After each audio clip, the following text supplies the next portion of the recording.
Hello hi, welcome back to Gold channel. இன்றைக்கி November 10ஆம் தேதி. இப்போதைய மதிய நிலவரம் எப்படி இருக்குது? மாநில விலை மாற்றம் இருப்பதற்கான வாய்ப்புகள் இருக்குதா? ஸோ விலை மீண்டும் அதிகரிக்குமா? விலைக்குரிய வாய்ப்புகள் இருக்குதா? இப்போதைய நிலவரம் எப்படி இருக்குது அப்படிங்கிறத பார்த்துடலாம். ஸோ அதுக்கு முன்னாடி இன்றைக்கி காலையில் தங்கம் மற்றும் வெள்ளி இரண்டுமே விலை அதிகரிச்சிருந்துச்சு. 22 கேரட் ஆபரண தங்கம் ஒரு கிராமுக்கு 110 ரூபாய் விலை அதிகரித்து 11,410 ரூபாய்க்கும், ஒரு சவரனுக்கு 880 ரூபாய் விலை அதிகரித்து 91,280 ரூபாய்க்கும் விற்பனை செய்யப்பட்டு வருது. வெள்ளியோட விலை ஒரு கிராமுக்கு 2 ரூபாய் அதிகரித்து 167 ரூபாய்க்கு ஒரு கிராம் வெள்ளி விற்பனை செய்யப்பட்டு வருது. இப்படிப்பட்ட சூழ்நிலையில் இப்போதைய நிலவரம் எப்படி இருக்குது அப்படின்னு பார்த்தீங்கன்னா, மீண்டும் சர்வதேச அளவில் தங்கம் மற்றும் வெள்ளி இரண்டுமே விலை அதிகரிச்சுட்டு தான் இருக்குது.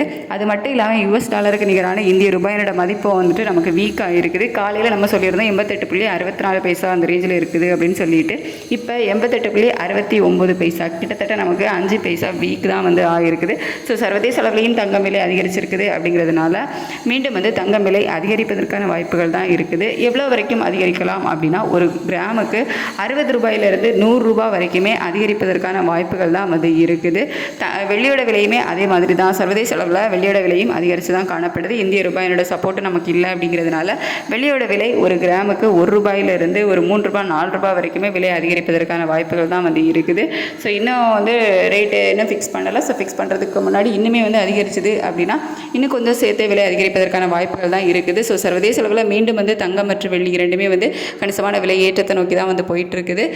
ஸோ 2 வாரமாக நமக்கு விலை சின்ன ஒரு அப் அண்ட் டவுன் தான் இருந்துட்டு இருந்துச்சு. இப்போ மறுபடி விலை ஏற்றம் அதிகமாகவே இருக்குது. ஸோ எப்படி இருக்குது அப்படின்னு வெயிட் பண்ணி பார்க்கலாம். மாலையில் விலை மாற்றம் இருந்துச்சு அப்படின்னா நான் உங்களுக்கு வீடியோவில் தெரியப்படுத்துகிறேன்.